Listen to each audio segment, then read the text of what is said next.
జయ జయ జగదంబ శివే, జయ జయ కామాక్షి, జయ జయాద్రిసుతే, జయ జయ మహేశదయితే, జయ జయ చిద్గగన కౌముదీధారే. జగద్గురుమయమైన ఈ సభా సదస్సుకి సవినీయ నమస్సులు సమర్పణ చేసుకుంటూ, స్వరం అనేది ఎప్పుడూ ఉంటుంది. నాదం స్వర రూపంలో అంతటా వ్యాపించి ఉంటుందట.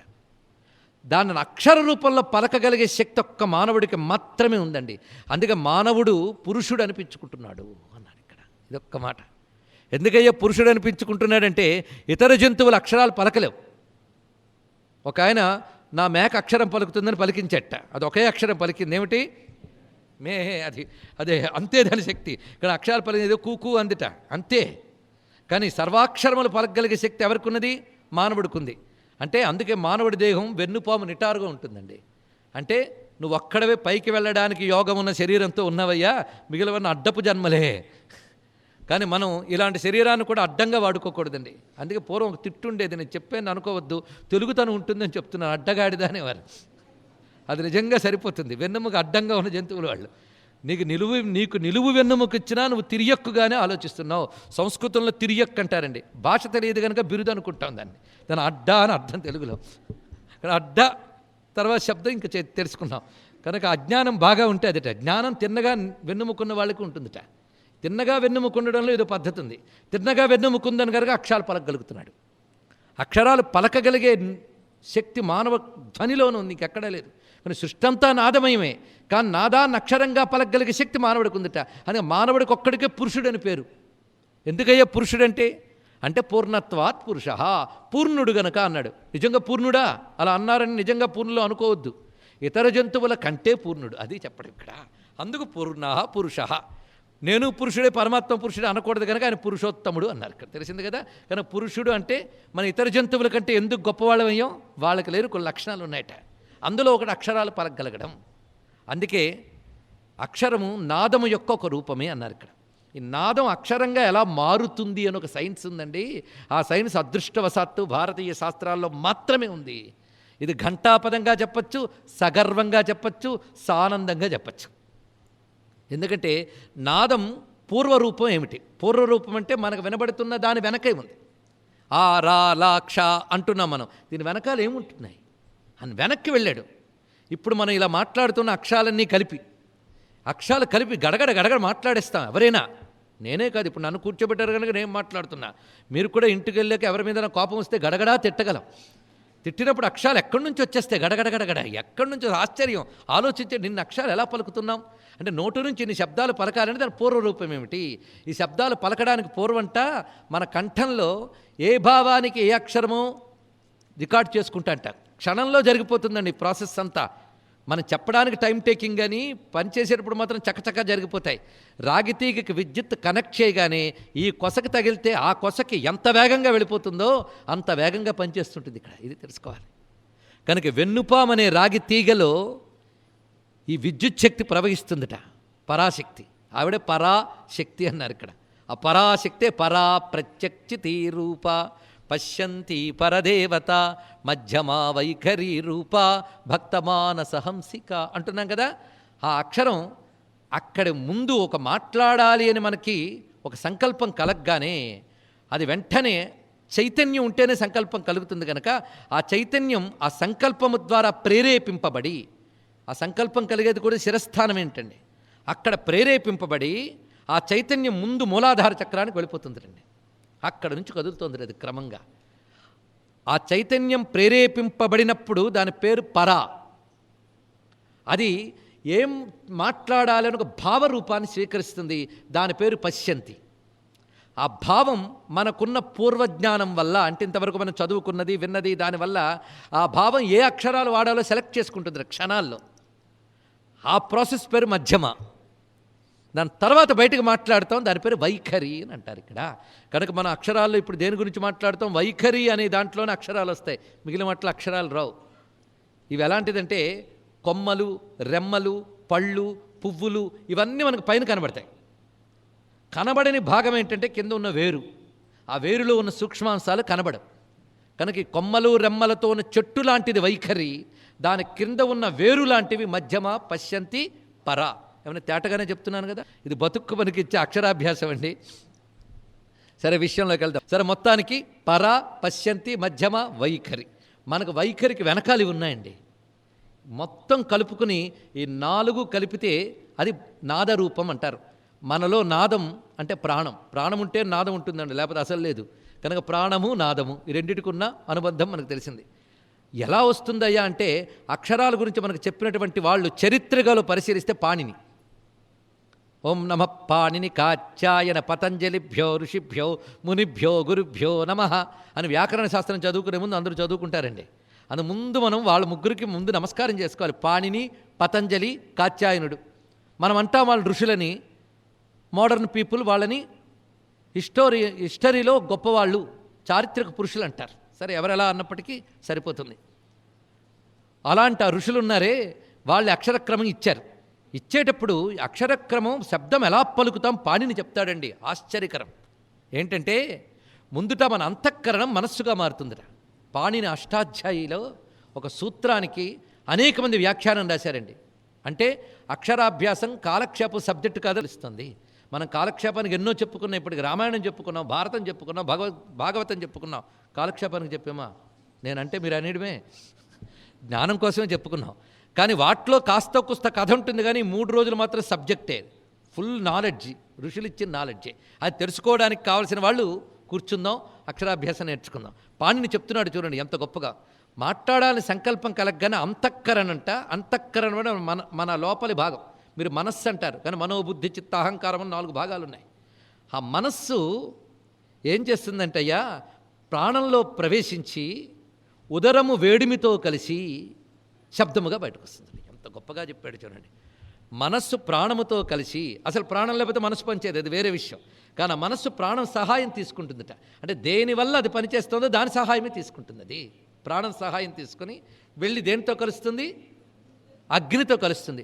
మనలో అగ్నిస్థానం ఏంటంటే జఠరమే. అహం వైశ్వానరో భూత్వా అనే శబ్దానికి కేవలం తిన్నదరిగించేవాడనే కాదండి, మన శరీరానికి వేడిమి ఇచ్చే జ్యోతి రూపుడని కూడా అర్థం తెలుసుకోండి. వాడు ఆ అగ్నితో కలుస్తుందట. కలిసి శబ్దం అవుతుందట. శబ్దం అలా క్రమంగా వస్తుందట. ఒక్క మానవుడు మాత్రమే కంఠం నుంచి పైకి పలకగలడు, మిగిలిన వాడికి ఇక్కడే ఆగిపోతుందటండి. రాళ్లల్లో పరావాక్కు మాత్రమే ఉంటుందట. వృక్షాలలో పరా పశ్యంతి ఉంటుందట. జంతువుల్లో పక్షుల్లో మధ్యమ వరకు ఉంటుందిటండి. మానవుల్లోనే వైఖరికి ఉంటుందట అన్నది. ఎంత గొప్పగా చెప్పాడు చూడండి, ఎంత జ్ఞానం ఇక్కడ. అంటే భారతీయ ఋషి అందరినీ పరిశీలించాడు. దీన్ని మతమని పక్కకు తీస్తారా మీరు? జ్ఞానం అండి, విజ్ఞానం అండి. ఇది తెలుసుకోవాలి, ఆలోచించండి ఇక్కడ. దీన్ని బట్టి 4 పలుకుతున్నది ఎవరు? అయితే దీన్ని పాణిని మనకు చెప్పినా దానికి ముందు వేదం చెప్పింది. సరస్వతి సూక్తంలో చెప్తాను, ఋగ్వేదం చూడండి.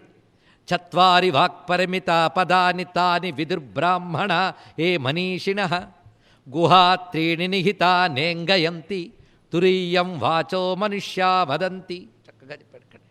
చత్వారి వాక్పరిమిత పదాని సులభంగా అర్థమవుతుంది చూడండి. 4గా వాక్కుంటుంది. అందులో గుహా త్రీణి నిహిత రహస్యముగా 3 ఉంటాయి. తురీయం వాచ 4వ వాక్కు మనుష్యా వదంతి, మనుషులు మాత్రమే పలకగలరు. ఎంత చక్కగా వేదం చెప్పింది. దాన్ని తీసుకుని పాణిని ఎంత చక్కగా విస్తరించాడు. అందుకే వేదంలో మంత్రం ఉంది, త్రిధా బద్ధో వృషభో రౌరవీతి. ఒక వృషభాన్ని 3 చోట్ల కట్టారు, అది ధ్వని చేస్తోంది. దానికి 4 కొమ్ములు ఉన్నాయి. దీనికి ఎవరు పద్ధతులు వారు వ్యాఖ్యానం ఇచ్చారు, కానీ పాణిని దీనికి శబ్దపరంగా వ్యాఖ్యానం ఇచ్చాడు. వృషభం అంటే శబ్దమేట, దాని ఘీంకారం, దాని యొక్క గర్జన, వృషభ గర్జన ఉన్నదే, ఆ వృషభం చేసేటువంటి ధ్వని అది నాదమేనయ్యా, అది నాదరూపమైన వృషభము. అది 4 చోట్ల కట్టబడింది అంటే 4 అని దాని గురించి వ్యాఖ్యానిస్తూ చాలా ఇచ్చారంటే వేదములోనే అక్షరముల గురించి ప్రస్తావన ఎలా ఉందని. ఆ క్రమం, అక్షర క్రమాన్ని పాణిని ఎవరి నుంచి తీసుకున్నాడు? పాణిని అంటాడు, నా బుద్ధికి తోచింది కాదు ఇది అన్నాడు ఇక్కడ. ఈ అక్షర క్రమం ఎలా లభించింది అంటే మాకు పరమేశ్వరుని అనుగ్రహం వల్ల లభించింది. ఎందుకంటే మరొక మహానుభావుడు ఉన్నాడు, పతంజలి. శబ్దశాస్త్రవేత్త అండి పతంజలి, సామాన్యుడు కాడు, మహర్షి, గొప్ప జ్ఞాని. ఇప్పుడు ప్రపంచమంతా యోగా యోగా అంటున్నారు. పతంజలి యోగా. డేవిడ్ ఫ్రాలే మొన్న ఒక మాట అన్నారండి నాతో, ఇంత యోగా సెంటర్స్ కనబడుతున్నా ఏమిటంటే భారతీయ సంస్కృతిలో ఆనాడు రాజయోగం ఉండేది, ఇప్పుడు రాజస యోగం ఉందని చెప్పాడు. చాలా ఆశ్చర్యపోయాను. ఇదంతా రాజసం అంటే పబ్లిసిటీ, గొడవ, వ్యాపారం. అన్ని విద్యలు సామాన్యులకి వెళ్తే ఎంత ప్రమాదమో అప్పుడు తెలిసిందండి. ఎందుకంటే అరకొర దుస్తులు వేసుకుని అంగాంగ ప్రదర్శన చేస్తున్న వాళ్ళు యోగ భంగిముల్లో ఉంటూ పుస్తకాలు తీసి వ్యాపారం చేసుకుంటున్నారు. అందుకే మహావిద్యల్ని బయటకు తీసుకెళ్తే అంత ప్రమాదం. అందుకే పూర్వం అధికారం లేనిది విద్యలు ఇవ్వద్దని చెప్పారు, వ్యాపారాలు అయిపోతాయి. ఇది తెలుసుకోవాల్సినది. అధికారం చూసేవారు ఎందుకో ఇప్పుడు అర్థమవుతోంది చూస్తూ ఉంటే మొత్తానికి. ఆ పతంజలి యోగం ఇచ్చాడు. యోగం లేకపోతే ఏమవుతామండి మనం? పతంజలి యోగం ఇచ్చాడు, పతంజలి శబ్దశాస్త్రం ఇచ్చాడు, పతంజలి వైద్యశాస్త్రం ఇచ్చాడు. 3 ఇచ్చాడు పతంజలి. చూడండి ఇక్కడ ఎందుకయ్యా 3 ఇచ్చాడంటే మనకు 3 ఉన్నాయట. 3 బాగుపడితే కానీ మనం బాగుపడంట. ఒకటి శరీరం, రెండవది వాక్కు, మూడవది మనస్సు. త్రికరణాలు అంటాం. ఈ 3 బాగుంటే అన్నీ బాగుంటాయట. 3 బాగు చేసుకో, సంస్కరించుకో, అది చెప్పాడు. సంస్కరించుకో అంటే వైద్యం వల్ల శరీరం, శబ్దం వల్ల వాక్కు, యోగం వల్ల మనస్సు. యోగశ్చిత్తవృత్తి నిరోధ, యోగం వల్ల మనస్సు. ఈ 3 నువ్వు శుద్ధం చేసుకోగలిగితే సిద్ధి చాలా సులభంట. అందుకే పతంజలి మనందరికీ పెద్ద గురువుగా భావించాలండి. ఈ పతంజలి గౌడ భగవత్పాదుల వారి రూపంతో వచ్చారని, ఆయనే గోవింద భగవత్పాదుల వారి ద్వారా మన శంకర భగవత్పాదుల వారిని అనుగ్రహించారని శంకరులే చెప్పారు. ఇంకేం చెప్తాం? గోవింద భగవత్పాదులను కూడా ఆయన పతంజలి రూపంగా స్తుతిస్తారు. శంకర విజయంలో మనకు విద్యారణ్యుల వారు చెప్పారు ఇక్కడ. కనుక పతంజలి నమస్కారం చేయకుండా ఏ శాస్త్రం చెప్పలేమండి. అటు యోగశాస్త్రం కానీ, శబ్దశాస్త్రం కానీ, వైద్యశాస్త్రం కానీ, 3. ఆ పతంజలి ఈ అక్షరాల గురించి చాలా మాట్లాడాడండి. ఇది ఒకటి తెలుసుకోవాలి. ఈ అక్షర క్రమం వీళ్ళ వల్ల మనకు వచ్చింది. పాణిని, పతంజలి మొదలైన వాళ్ళందరూ ఇచ్చారు. పాణిని, పతంజలి కూడా ఏమంటున్నారంటే ఇది నిజానికి మేము ఇవ్వలేదయ్యా, పరమేశ్వరుడు ఇచ్చాడన్నట్టు. ఎలా ఇచ్చారయ్య అంటే ననాద ఢక్కాం నవపంచవారం. అది పరమాత్మ ఢక్కం రోగించెట్ట. నృత్తావసాని నటరాజ రాజ ననాద ఢక్కాం నవపంచవారం ఉద్ధర్తు కామాన్ సనకాది సిద్ధాన్ ఏతద్విమర్శే శివసూత్ర జాలం అనే మాట మనకు కనబడుతుంది. అంటే ఒకప్పుడు నాట్యమంతా పూర్తి చేసి నటరాజు డమరకం మోగించెట్ట. మోగించితే 14 శబ్దాలు వినబడ్డాయట. ఆ 14 శబ్దాలు అక్కడ సిద్ధపురుషులు అందరూ విన్నారట. ఆ సిద్ధపురుషులు ఎవరున్నారు వాళ్ళ పేర్లు తెలుసుకుందాం. సిద్ధపురుషులందరూ విన్నారు. వాళ్ళకి అక్షరాలు లభించేట 14 సూత్రములు. ఈ 14 సూత్రాలు పట్టుకుని ఏదో శివుడు డమరకం నుంచి మోగాయి, ఇవి మనం తీసుకున్నాం. శివుడు మోగించాడు అంటే ఊరకనే మోగించాడు. ఉద్ధర్తు, మనల్ని ఉద్ధరించడానికి ఆయన శబ్దాలు ఇచ్చాడు. ఇది ఆయన మోగించిన డబణమ శబ్దం కాదయ్యా, మనకు చేసిన ఉపదేశము. ఇది తెలుసుకోండి. ఈ డమరుక మోతట ఉపదేశంట. ఏమిటా ఉపదేశం? అక్కడున్న సిద్ధపురుషులకే అది ఉపదేశం అని తెలుసుంది, కానీ ఏమిటా ఉపదేశమో తెలియలేదుట. అప్పుడు ఏం చేశారంటే తిన్నగా నందికేశ్వరుడి దగ్గరికి వెళ్ళేటండి. ఆయన వద్దకు వెళ్ళి కూర్చున్నట్టు వీళ్ళందరూ. నందికేశ్వర, 14 సూత్రాలు ఇచ్చాడు కదా స్వామి, ఈ 14 సూత్రాలు అంతరార్థం ఏమంటావు అన్నాడు. ఆయన ఒక్కటే చెప్పాడు, విశ్వవిజ్ఞాన రహస్యం. ఏమిటవి? విశ్వవిజ్ఞాన రహస్యం. అందులో బ్రహ్మ విద్య ఉంది, అదొక ఉపనిషత్తు. ఆ 14 సూత్రాలు ఒక ఉపనిషత్తు. అదొక్కటి మీరు బాగా అర్థం చేసుకున్నారా, ఇంక కొత్తగా మరేం చదవక్కర్లేదయ్యా. వేదములన్నీ దాంట్నుంచే పుట్టాయి, దాంట్లోనే వేదాలన్నీ ఉన్నాయి. గొప్ప మాట చెప్పాడు ఇక్కడ. దాంట్లోనే వేదాలు ఉన్నాయి. వేదములు వేదాంతము కూడా సర్వే వేదా యత్పదమామనంతి. సర్వవేదములు ఏ పరబ్రహ్మమును చెప్పడానికి పుట్టాయో, పరబ్రహ్మము అనగా పరబ్రహ్మ నుంచి వచ్చిన విశ్వము కూడా. విశ్వం వేరు, ఆయన వేరు కాదు కదా, విశ్వమంతా ఆయనే ఉన్నాడు. కానీ విశ్వమంతా పరబ్రహ్మయే, విశ్వ అతీతుడు పరబ్రహ్మయే. ఇది ఎరుక. ఎరుక 2 విధాలు కలగాలటండి. ఒకటి విశ్వమంతా భగవంతుడైన ఎరుక మొదట, ఆయన విశ్వానికి అతీతుడు కూడా అనే ఎరుక తర్వాత. ఈ 2 కలిగించడానికి పనికొచ్చే విద్య అయ్యా ఇది అన్నాడు. అంటే నిజానికి 14 సూత్రాలు ఏమిటో కావండి, మనం అనుకున్న అక్షరాలే. ఈ అక్షరాలే అవి. ఈ అక్షరాల్లో ఉన్నదిట బ్రహ్మ విద్యట. అదే అక్షరాభ్యాసం. అక్షరాల్లో ఉన్నదంతా విజ్ఞానమే అన్నాడు. అయితే కొంచెం విస్తరించి చెప్తావా అని అడిగారండి వాళ్ళు. అప్పుడు ఆ వచ్చిన ఒక్కొక్క సూత్రము, అందులో ఉన్న అక్షరాలు, వాటికున్న అర్థాలు 26 శ్లోకాలతో చెప్పాడు నందికేశ్వరుడు. తెలుసుకోండి ఇక్కడ. ఇవి నందికేశ్వర వృత్తి అని పేరు దీనికి. నందికేశ్వర కాశిక అని పేరు నందికేశ్వరుడు పెట్టాడు చివరికి. ఇది కాశిక అంటాడు. కాశిక అంటే తెలియజేయునది, వెలిగించునది, ఇల్యూమినేషన్. ఆ మొత్తం 14 సూత్రాలని అందులో ఏముందో బ్రైట్గా తెలియజేస్తున్నాం, కానీ దీని పేరు కాశిక అన్నాడు ఇక్కడ. కానీ దీన్ని కాశిక అనండి, కారిక అనండి. కొందరు నందికేశ్వర కారికలు అంటారు, నందికేశ్వర కాశిక అన్నాడు ఆ మహానుభావుడు. రెండవది నందికేశ్వరుడు ఇచ్చిన వృత్తి. వృత్తే వార్తికము అంటాం, ఇది శాస్త్ర భాష, విస్తరించి చెప్తారు వృత్తిని. ఇది మొత్తానికి 14 సూత్రాలు. సూత్రాలు మర్చిపోవద్దవి. వాడికి మరొక పేరు మాహేశ్వర సూత్రములు అని పేరు. మాహేశ్వర సూత్రములు. సూత్రం అంటే ఒక మర్చిపోవద్దండి, బ్రహ్మసూత్రములు గుర్తున్నదా, చెప్పుకున్నాం. భక్తి సూత్రములు, సూత్రజ్ఞానం. పాణిని అష్టాధ్యాయి కూడా సూత్రమే. దాని గురించి ఒక పాశ్చాత్యులు చెప్తున్నారు, సూత్రం అనే ప్రక్రియ తీసుకొచ్చిన భారతీయ ఋషులకు నమస్కారం అండి అన్నాడు. ఇక్కడ ఆ భాషా సూత్రం చాలుట భారతదేశం ఎంత గొప్పదో చెప్పడానికి. అంత నాలెడ్జ్ని ఒక్క దాంట్లో నింపి పెట్టేస్తే దాని పేరు సూత్రం అండి. దట్టించి పెట్టేస్తే అనమాట. ఇది ఎలాంటిదంటే ఇంత మందుగుండని ఒక చిన్న పదార్థంలో నింపి పెట్టేస్తాం, చిన్న ఖాళీ పాత్రలో. అది పేలిందా ఎంత గట్టిగా పేలుతుందో. అందుకే మందు నింపేసినటువంటి టపాకాయ లాంటిదండి సూత్రం. దాన్ని పేలుస్తాడు భాష్యకారుడు, తెలుసుకోండి. ఇప్పుడు అందులో ఉన్నటువంటి జ్వాలంతా అప్పుడు బయటకు వస్తుంది అలా. ఇక్కడ కనుక సూత్రాలు ఇవి. సూత్రం అని చెప్పగానే ఇదేదో వ్యాకరణం కోసం నేర్చుకున్న అక్షరక్రమం కాదు, ఆల్ఫాబెట్సో సిలబల్సో కాదు. ఇందులో జ్ఞానం ఉంది అని అర్థం. సూత్రం అంటేనే జ్ఞానాన్ని క్లుప్తంగా, గాఢంగా, డెన్సిఫైడ్గా, కాన్సన్ట్రేటెడ్గా చెప్పేది సూత్రము. తెలిసింది కదా. అవి సూత్రాలు ఇవి. అది ఇప్పుడు తెలుసుకుంటున్నాం. ఇంతవరకు అందులో అక్షరాలు ఉన్నాయండి అని అందరూ అనుకున్నాం, కానీ దాని నిండా జ్ఞానం ఉందిట. ఆ అక్షరక్రమం 14 సూత్రాలు ఒక్కసారి చదువుకుందాం. అయి ఉన్, అరుళు, ఏ ఓం, అయౌచ్, హయవరట్, లన్, యమగణనం, జభై, గడదష్, జబగడదష్, కపచటత చటతౌ, కపై, శశసర్, హల్. ఇవి మొత్తం ఈ 14 సూత్రాలు ఇవే. 7 సూత్రాలండి ఈ వాక్యాల్లో ఏం వినబడట్లేదే. ఇక్కడి నుంచి వచ్చేటి అక్షరక్రమం. కనుక అక్షరములు మనం దిద్దుకునే క్రమం ఎక్కడి నుంచి వచ్చింది? మాహేశ్వర సూత్రముల నుంచి వచ్చింది. ఎలా వచ్చిందో చూడండి. ఇందులో పొల్లులు పక్కకి తీసేయండి, మీకే తెలిసిపోతుంది సులభం. అయ్యు ఉన్, అరుళుక్. అరుళుక్ అంటే ఋషి. లూత రాసేటప్పుడు అరు అండి, కానీ ఆ రు రాయొద్దు, అరు. ఆ పలుకుబడి చాలా చిత్రం. వేదంలోంచి వచ్చింది ఈ శబ్దం. ఋషి అంటామే అది. ఆరు అళుక్, అరుళుక్.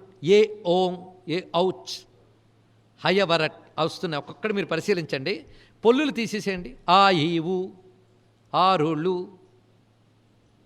ఏ ఔ వచ్చాయి కదా. ఇలాగా సూత్రములు ఏర్పడ్డాయి. ఈ అక్కులు అచ్చులు తీస్తే అక్షరాలు వచ్చేసాయి. ఆ ఈవు, ఆరుళ్ళు అంటే అక్షరాలు. అంటే అక్షరాలు ఎక్కడి నుంచి వచ్చాయి? 14 సూత్రాల నుంచి వచ్చాయి. వీటికి దీర్ఘములు మొదలైనవి పెడితే పెరుగుతుంది. ఆ దీర్ఘం ఇస్తే ఆ, ఈ, ఈ, ఉ, ఊ. అలాగ మనకి అక్షరక్రమం 50 ఏర్పడ్డాయి. ఇది తెలుసుకోవాల్సినటువంటివి. కానీ ప్రధానంగా ఉన్నవి మాత్రం అందులో అక్షరాలు మీరు లెక్క పెడితే మొత్తం సరిగ్గా హకారం 2 మార్లు రిపీట్ అవుతుందండి. ఆ రిపిటేషన్లో కూడా ఒక అర్థం ఉన్నది. ఒక హకారం విసర్గని తెలియజేస్తుంది, ఒక హకారం వేరు. కానీ మొత్తానికి 2 మార్లు హకారం వస్తుంది అక్కడ. దానివల్ల ఒక్క అక్షరం రిపీట్ అయింది, కానీ దానితో కలుపుకుంటే 43 వస్తాయండి. ఇది మీరు పరిశీలించవలసిన ప్రధానమైన అంశం. ఇది మొత్తం 43 అందులో అన్నీ కలుపుకుంటే. ఇందులో మీరు పొల్లులు తీసి మాట్లాడితే అక్షరాలు బయటకు వచ్చేస్తాయి. హయవరట్, అట్టి తీసేయండి, హయవర. అప్పుడు మీకు అక్షరాలు అలా రాగా తీసుకోవచ్చు దాంట్లోంచి. అయితే ఇవి మన జీవితంలో ఎలా కలిసిపోయి చూద్దాం. ఇందులోంచి అక్షరక్రమం అంతా మనం దిద్దుకోవడం అప్పటి నుంచి మొదలుపెట్టాం. పాణినిచ్చినటువంటి పద్ధతులు అప్పటి నుంచి మొదలుపెట్టాం. అంతేకాదు, ఇప్పుడు ఒక మాట మనం వాడుతూ ఉంటాం, అచ్చులు, హల్లులు. ఈ మాట ఎక్కడి నుంచి వచ్చిందో ఎవరికి చెప్పలేం. అది చెప్పాలి అంటే మాహేశ్వర సూత్రాలు తెలిస్తేనే చెప్పగలమండి. అది ఎలాగో చూద్దాం. ఇప్పుడు ఈ పొల్లులు నేను తీసేయండి అన్నాను, కానీ తీసేయకండి పనికొస్తావి. అర్థం అవడం కోసం చెప్పాం. తీసేయాల్సిన పదం శివుడు డమరుకొంత పలికిస్తాడా? ఏదో ఉంటుంది కదా. ఈ పొల్లులు ఎందుకు చెప్తారో కొంచెం అర్థం చేసుకుందాం. అన్నులు చెప్పండి అన్నారనుకోండి, ఆకి అన్కి మధ్య ఉన్న అక్షరాలు చెప్పాలి. అయి ఉన్ అంటే ఆ ఈ ఉ. అక్కులు చెప్పండి అంటే అయి ఉన్ అరుళుక్కులో పొల్లులు తీసి ఆ ఈ ఉ అరుళ్ళు అని చెప్పాలన్నమాట. అలా వస్తుంది. ఇప్పుడు మీరు పరిశీలించండి. అయి ఉన్ అరుళుక్, ఏ ఔచ్. అచ్చులు చెప్పండి. అచ్చు చివరికి వచ్చింది కదా, మొదటిది అకారం కదా, ఆ నుంచి అచ్చు వరకు మధ్యలో ఉన్నవి చెప్పండి. అంటే ఆ ఈ ఉ, ఆరులు, ఏ ఐ, ఓ ఔ. ఇవన్నీ ఆకి అచ్చుకి మధ్య ఉన్నాయి, కానీ అచ్చులు అని వచ్చింది. తర్వాత సూత్రం ఏంటి? హయవరట్, లన్, యమగణనం, జభై, గడదష్, జబగడదష్, కపచరత చరతౌ, కపై, శశసర్, హల్ అన్నాం. మొట్టమొదటి హయవరట్లో మొదటి అక్షరం ఏంటి? హ. తర్వాత యారా, లావ, శేష, క, చ, ట ట ప బ మ అన్నీ వచ్చి చివరికి అల్లనే పొల్లుతో ముగిసింది. హాతో మొదలై అల్లనే పొల్లు వరకు ముగిసిన అక్షరాలన్నీ కలిపితే ఏమవుతాయి? హల్లులు. ఇది అచ్చులు హల్లులు ఇలా వచ్చాయండి. ఇప్పుడు తెలిసింది కదా. కానీ అచ్చులు హల్లులు దేంట్లోంచి వచ్చాయి? 14 అక్షరాల నుంచి వచ్చాయి. 50 అక్షరాలు దాంట్లోంచి వచ్చాయి. ఇది కదా మనం ఇప్పుడుతో అక్షరాభ్యాసం అయిపోతుంది చాలామందికి. కానీ ఇక్కడతో అసలు ప్రారంభం అవుతుంది. ఇక్కడతో అక్షరాలు దిద్దుకోవడం అయిపోయిందండి అంటాం. ఇక్కడ అసలు ప్రారంభిస్తాడు నందికేశ్వరుడు. చాలా విశేషాలు తెలుసుకోవాల్సిన అంశాలు ఇక్కడ నుంచి మొదలవుతాయి. అయితే అక్షరాల్లో ప్రధానికి ఒక రంగు ఉన్నాయట. పైగా అక్షరాలకి భూతలిపి అని ఒక లిపి ఉందండి. తంత్రశాస్త్రంలో ఈ భూతలిపి అని ఒక లిపి చెప్పారు. ఈ భూతలిపి కానీ తీసుకుని మీరు ఏ మంత్రాన్నైనా సంపుడితం చేసి జపిస్తే అద్భుతమైన సిద్ధులు వస్తాయట. కొన్ని అక్షరాలని కానీ జాగ్రత్తగా కలిపితే కొన్ని రోగాలు పోతాయటండి. ఎందుకంటే పంచభూతాలతో తయారైన శరీరంలో పంచభూతాల సమతౌల్యం నశిస్తేనే ఆ రోగాలు వస్తాయి కదా. మళ్ళీ పంచభూతాల తౌల్యం, వాటి యొక్క తులనాత్మక స్థితి కల్పించాలి అంటే పంచభూత సంబంధమైన అక్షరాలు ఏంటో తెలుసుకోవాలట. వాటిని కంబైన్ చేయాలి. ఆ కూర్పు ఎలా చేయాలి? ఇది భూతలిపి అంటే భూతాలకు సంబంధించిన లిపి అనుకుంటున్నారు. వెంటనే ప్రేతభూతాల గురించి రాశారండి. భూతలిపి అంటే పంచభూతాలు, అది ఇక్కడ అర్థం. కానీ భూతములు అనగా భూతభవ్య భవత్ప్రభు అది కూడా వచ్చింది ఇక్కడ. భూతాత్మ భూతభావన. కానీ భూతములంటే ప్రాణములు, భూతములంటే ప్రాణులు, భూతములంటే పంచభూతాలు. భూతలిపి అంటే పంచభూతాలకు సంబంధించిన అక్షరాలట. భూతలిపి అంటే ఏమిటో కదండి, ఆ నుంచి క్ష వరకు చెప్పిన అక్షరాలే భూతలిపి, మరొకటి కాదు. ఇక్కడ ఈ భూతలిపితో మంత్రాన్ని జపం చేయడం ఒక పద్ధతి. మాల పట్టుకు జపం చేయమని కొందరు అంటారు. మాల అంటే రుద్రాక్షమాల స్ఫటికమాల అని కాదు, అక్షరమాలతట. చూడండి ఇక్కడ అక్షరానికి మంత్రం కలుపుతూ చేయడం. ఈ పద్ధతి అంతా గురువుల ద్వారా నేర్చుకోవాలి. ఇక్కడ కేవలం ఉంది అని చెప్పడం మేరకే, అంతేగాని ట్రీట్మెంట్ అవిడికి వాడు తీసుకోకూడదు, డాక్టర్ దగ్గరికి వెళ్ళాలన్నట్టుగా. మళ్ళీ గురువుల దగ్గరికి వెళ్ళి తెలుసుకోవాల్సినవి ఉన్నాయివి. అక్షరాలను ఎలా కలపాలి అని. ఆ భూతలిపిలో ఏం చెప్తాడంటే ఏ అక్షరాలు అగ్ని అక్షరాలు, ఏ అక్షరాలు జల అక్షరాలు, ఏ అక్షరాలు వాయు అక్షరాలు, ఏ అక్షరాలు ఆకాశ అక్షరాలు, ఇవి తెలియాలి. ఇవి తెలియాలంటే తాను మహోపాసకుడై అక్షర సిద్ధి పొందాలండి. అంటే అక్షరానికి ఒక దేవత ఉంటారు కదా, ఆ దేవత అనుగ్రహం పొందితే వాడు పలికిన అక్షరం మంత్రం అవుతుంది. అలాగే స్వరానికి కొందరు దేవతలు ఉంటారు. ఆ స్వరదేవతల అనుగ్రహం పొందితే వాడు పాడే రాగం రోగం కుదుర్చుతుంది. అంతే నేను సంగీత విద్వాంసుణ్ణే అంటే వాడికే కొన్ని రోగాలు ఉంటాయి, మిగిలిన వాళ్ళు కొన్ని ఇస్తాడు. కానీ స్వరదేవతలను ఉపాసించేత అదొక శాస్త్రం అండి. ఇది అక్షరాభ్యాసం అంటే అభ్యాసం, ఉపాసన, సాధన. సాధన దృష్టితో చెప్పుకుంటున్నాం అక్షర సాధన. స్వరాలను ఉపాసించే ఒక పద్ధతి ఉన్నది. ఒక రోజుకి ఒక స్వరానికి అనుబంధం ఉందిట, చూసారా? ఒక రోజుకి ఒక గ్రహానికి అనుబంధం ఉన్నది. అది స్పష్టంగా తెలుస్తుంది. భానువారం సూర్యగ్రహం, సోమవారం చంద్రగ్రహం. ఆ గ్రహానికి ఆ స్వరానికి అనుబంధంట. ఆ స్వరానికి అధిదేవత.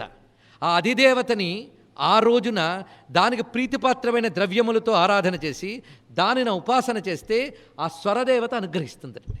అటువంటి వాడి నోట అప్రయత్నంగా దివ్య సంగీతం, డివైన్ మ్యూజిక్ వస్తుందండి. వాడు మ్యూజిషియన్ అవడప్పుడు వాడు యోగి అవుతాడు, సంగీత యోగి అవుతాడు. అది కాకుండా స్వరాలు నేర్చుకుని బాగా పాట పాడితే గొప్ప గాయకుడు అవుతాడు. విద్వాంసులు వేరు, యోగులు వేరు, ఇది తెలుసుకోవాలి. త్యాగరాజు నాదయోగి. మేము త్యాగరాజు కంటే చాలా గొప్పవాళ్ళం, వాగ్గేయకారులు అంటే మీరు సంగీత విద్యావంతులు అంతే. అంతేగాని త్యాగరాజులు కారు. త్యాగరాజు నాద బ్రహ్మ. ఎందుకంటే ఆ స్వరాన్ని దేవతగా ఉపాసించాడు ఆయన. ఆయనకు నాదం ఎలా పుడుతుందో తెలుసు. అందుకే ప్రాణ అనల సంయోగముచే ప్రణవనాదము సప్తస్వరములై బరగే అన్నాడు త్యాగయ్య. ఆయన సైన్స్ రాశాడండి, శబ్దం యొక్క విజ్ఞానాన్ని రాశాడు. కనుక స్వరాలని దేవతలుగా ఉపాసిస్తే వాడు నాదయోగి, అక్షరాల్ని దేవతలుగా ఉపాసిస్తే వాడు కావ్యయోగి. ఇది గుర్తుపెట్టుకోండి. అటువంటి వాళ్ళు మాత్రమే వాళ్ళిచ్చే పద్యాలు, వాళ్ళిచ్చే పాటల మంత్రాలు ఈ కలకాలం నిలబడతాయి. అంతేగాని ప్రస్తుతం మీడియా వాళ్ళు మన చేతిలో ఉన్నారు కనుక మనవన్నీ పాపులర్ అవుతాయి కానీ కాలం మీద నిలబడవు. తెలుసుకోండి. ఇక్కడ శక్తి ఎప్పుడు వస్తుందయ్యా అంటే ఆ దేవత అనుగ్రహించాలండి. అక్షర దేవతలు అనుగ్రహించాలి, స్వరదేవతలు అనుగ్రహించాలి. స్వరానికి అక్షరానికి శరీరంలో నాద కేంద్రాలకి సంబంధం ఉందని తెలిసినవాడు యోగి. ఆ యోగి త్యాగయ్య. అందుకే ఆ మహానుభావుడు చెప్తున్నాడు, శోభిల్లు సప్తస్వర సుందరుల భజింపవే మనసా. సప్తస్వర సుందరులట వాళ్ళ దేవతలండి, ఆయన కనబడుతున్నారు. నాభి, హృత్, కంఠ, రసన, నాసాదులయందు శోభిల్లు సప్తస్వర సుందరుల భజింపవే మనసా. సురభూసుర మానసమున వర గాయత్రీ హృదయమున శోభిల్లు సప్తస్వర సుందరుల భజింపవే మనసా. గాయత్రులు ఉన్నాడు సప్తస్వరాలు, ఆయనకు దర్శనమిచ్చాయి. అదొక శాస్త్రం అదంతా కూడా. కానీ స్వరాలకి అక్షరాలకి మూలమైన వేద విద్య నాద విద్య ఒకటి ఉన్నది. కనుక మనం అక్షరము, అక్షరానికి మూలమైనటువంటి అక్షరుడైన పరమాత్మ, ఆ రెండు అనుసంధానం తెలుసుకోవడమే అక్షరాభ్యాసం. ఇది తెలుసుకోవాలి. అక్షరముల ద్వారా పరమాత్మని తెలుసుకోవాలి. అక్షరాల్లో పరమాత్మ యొక్క కాంతిని చూడగలగాలి. అది ఇందులో మనం చేస్తున్నటువంటి ప్రయత్నం. అందుకే వాగర్థావివ సంపృక్తౌ వాగర్థ ప్రతిపత్తయే జగత పితరౌ వందే పార్వతీ పరమేశ్వరౌ. బాధాకరమైన అంశం ఏంటంటే సాహిత్యకారులందరూ దీన్ని పొయిటిక్ వ్యూతో చూశారండి. కేవలం కవితా దృష్టితో చూశారు. ఎప్పటికీ మీరు సాహిత్యం నేర్చుకుంటే మాత్రం వాగర్థావివ సంపృక్త, అబ్బా ఏమి పొయిట్రీ అండి. వాక్కు అర్థము ఎలా విడదీయలేమో పార్వతిని శివుణ్ణి అలా విడదీయలేం. ఎంత అద్భుతంగా చెప్పాడండి అని అంటాం. కాళిదాసు బాధపడతాడు. అదా ఆయన చెప్పింది. కాళిదాసు ఈ మాట రాయడం వెనకాల శ్రీవిద్యా రహస్యాలున్నాయి. ఇది తెలుసుకోవాల్సినది. కాళిదాసు ఈ మాట రాయడం వెనకాల వేదాంత రహస్యం ఉంది. కాళిదాసు ఈ మాట రాయడం వెనకాల అక్షరాభ్యాసం ఉన్నది. తెలుసుకోవాల్సింది. వాక్కు అర్థము, ఈ వాగర్థములతో ప్రపంచం నిండి ఉందిటండి. ఎందుకంటే మనం ఒక విషయాన్ని చెప్తామట, విషయాన్ని చెప్తున్నాం, చెప్పడానికి ముందు విషయం ఉందిగా. ఆ విషయానికి సంబంధించిన జ్ఞానాన్ని నువ్వు చెప్తున్నావు. చెప్పడం ద్వారా ఏం తెలుస్తుంది? విషయం తెలుస్తుంది. కానీ విషయాన్ని నువ్వు శబ్దము ద్వారా చెప్తున్నావు, శబ్దము ద్వారా విషయాన్ని తెలుసుకుంటున్నావు. కానీ శబ్దానికి విషయానికి ఉన్న అనుబంధం ఎంత గట్టిగా ఉన్నదో చూడండి ఇక్కడ. ఇది అర్థం చేసుకున్నాడు. ఈ అర్థం చేసుకునేటప్పుడు యోగశాస్త్రం సహాయం తీసుకుందాం.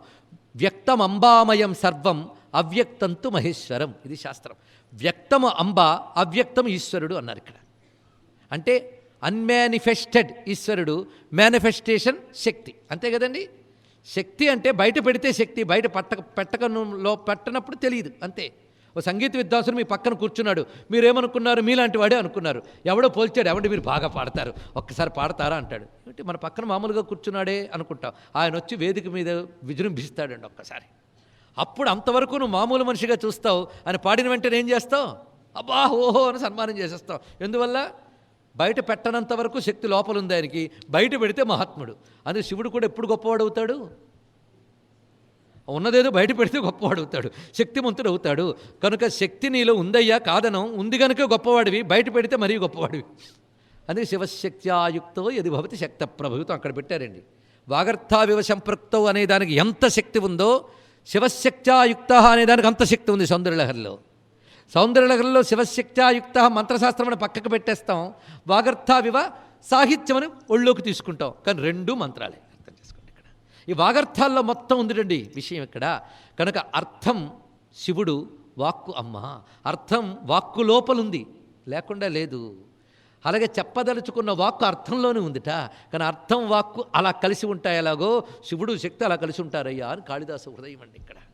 ఇది చూపిస్తున్నాడు. కానీ వాగర్థావివ సంపృక్తం అయింది కదా ఈ వాగర్థములు. అందుకే శివుడు వైబ్రేషన్, ప్రకంపన. కంపన లేనిది శబ్దం లేదు, అవునా లేదా? ప్రకంపనం, వైబ్రేషన్, డమరుకం. అది చూపిస్తున్నాడు ఇక్కడ. ప్రకంపనం అన్నాడు ఇక్కడ. డమరుకం ఎంత గొప్పగా ఉంటుందో, పైనో భాగం, మధ్యో భాగం, చివరికో భాగంట. సృష్టి, స్థితి, లయ, ఈ మూడింటిని కొడుతుంది అక్కడ. ఇది చూడండి ఇక్కడ. ఆ కొట్టగా వచ్చిన శబ్దాలటవి. అంటే 14 శబ్దాలకి సృష్టి, స్థితి, లయలకి ఏదో సంబంధం ఉన్నది. ఈ సృష్టి, స్థితి, లయలు విశ్వంలో జరుగుతున్నది. దాన్ని తెలియజేసేవి 14 అక్షరాలు. ఈ 14 ఆయన లేకపోతే 3 లేవుగా, 3 చేసేవాడు ఆయనేగా. అందుకే ఆయన ఇచ్చిన వైబ్రేషన్తోనే 3 ఉన్నాయి ఇక్కడ.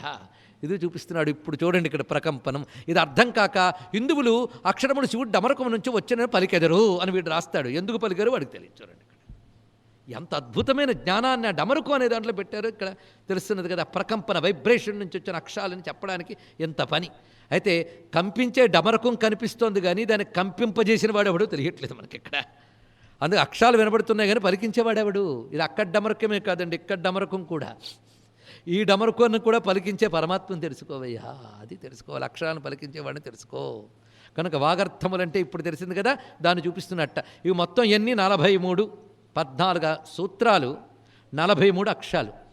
వాటిని విస్తారం చేస్తే 50 అయ్యాయి.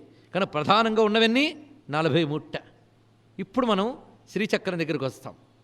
బిందువు విచ్చుకుంది, విచ్చుకుని చక్రం అయిపోయింది.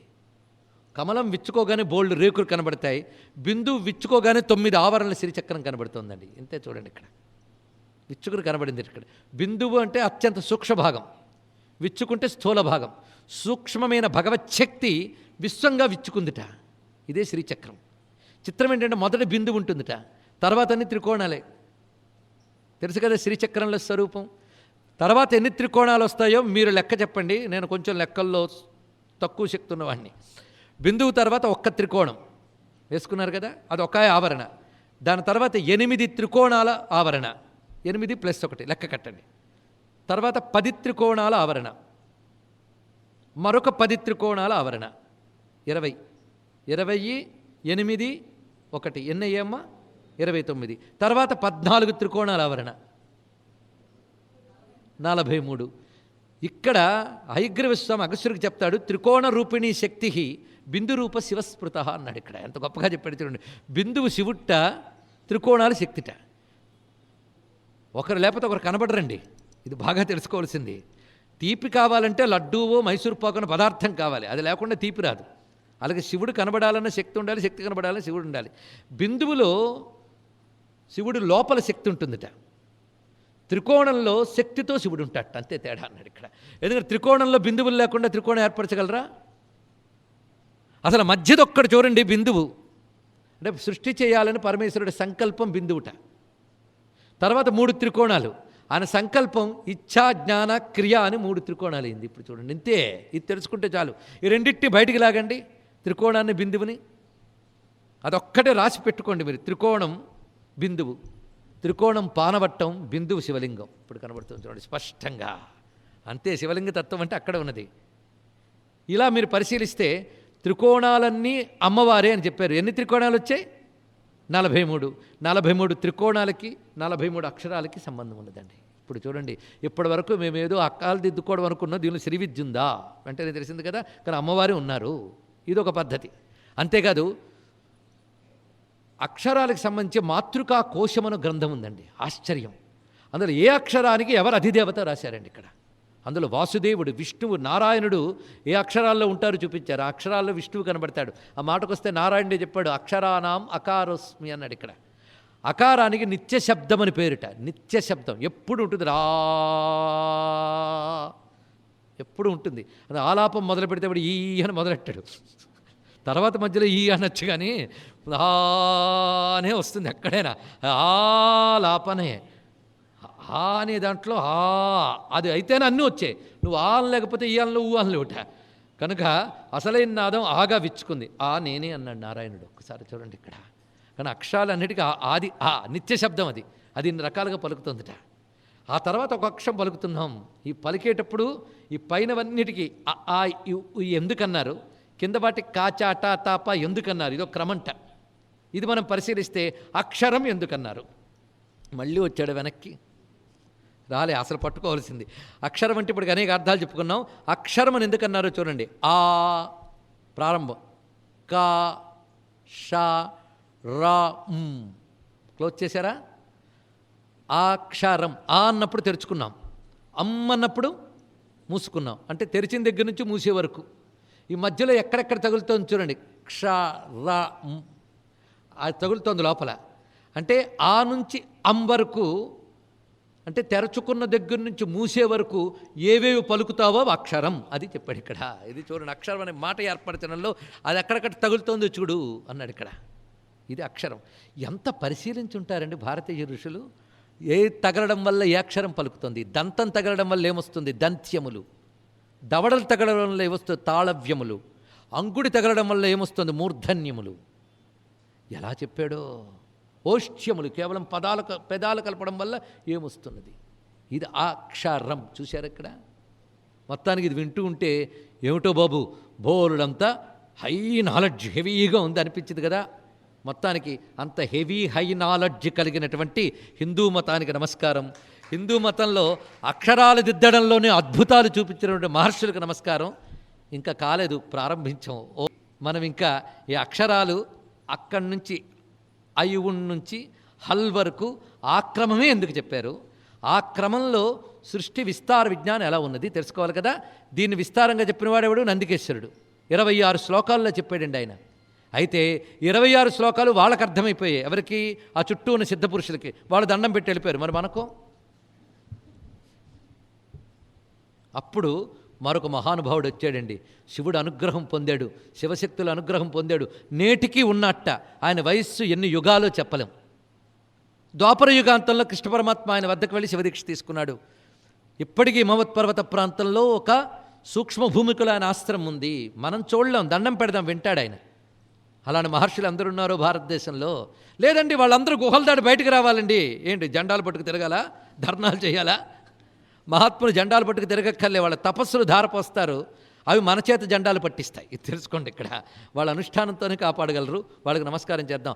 ఆ మహర్షి ఈ నందికేశ్వరుడు కారికలు రాశాడండి. ఆయన సంస్కృతంలో రాశాడు. ఆయన ఏనాడు యుగాల క్రితమో రాశాడు. ఆయన పేరు ఉపమన్యు మహర్షి. కనుక 14 సూత్రాలు, నందికేశ్వరుడు 26 కారికలు, ఉపమన్యు మహర్షి రచించిన గద్యరూప వ్యాఖ్యానం సంస్కృతంలో. ఇవన్నీ మనం పట్టుకుని ఈ 14 సూత్రాల్లో అనగా 50 అక్షరాల్లో సృష్టి స్థితిలయ క్రమం ఎలా దాగున్నది, బ్రహ్మ విద్య ఎలా దాగున్నది అనేది మనం చెప్పుకోబోతున్నాం. అయితే అక్షరాల శివరూపాలన్నాం, శక్తి రూపాలన్నాం, విష్ణు రూపాలున్నాం. చిత్రం ఏంటంటే మొత్తం 6 ఆగమాలు. 6 ఆగమాలంటే శైవాగమాలు, వైష్ణవాగమాలు, సౌర ఆగమాలు, శాక్తేయ ఆగమాలు, గాణపత్య ఆగమాలు, స్కందాగమాలు. వీటన్నిట్లోని అక్షరాలు ఉన్నాయండి. ఆశ్చర్యం. అక్షరాలని న్యాసం చేసే శ్రీ విద్య ఉంది. అక్షరాలను న్యాసం చేస్తూ శివ ఆరాధన చేస్తాం. మీరు మహాన్యాసం చేస్తారు కదా, కొంతమంది మహాన్యాసంలో అకారాలతో న్యాసం చేస్తారు, పరిశీలించండి. వైష్ణవులు పాంచరాత్రాది ఆగమాల్లో అక్షరన్యాసం ఉందండి. శాక్తేయంలో ఉంది, గాణపత్యాగమంలో ఉంది. అంటే ఒకటే పరతత్వం, ఒక్కొక్క రూపంతో ఉపాసిస్తున్నాం. ఇవే అక్షరాలు, ఇవే. గణేశ అన్న అక్షరాలే, విష్ణు అన్న అక్షరాలే, నారాయణ అన్న అక్షరాలే, శివ అన్న అక్షరాలే. అక్షరాలన్నీ ఒకే అక్షర పరబ్రహ్మం నుంచి వచ్చాయి గనక అక్షరాలతో చెప్పబడ్డ దేవతలందరూ ఒకే పరబ్రహ్మ యొక్క రూపంలో నమస్కారం చేసుకుని అక్షరాభ్యాసం ప్రారంభించుకున్నాం. క్రమం కొనసాగుతుంది. సర్వం శ్రీ జగదంబాచరణ అరవిందార్.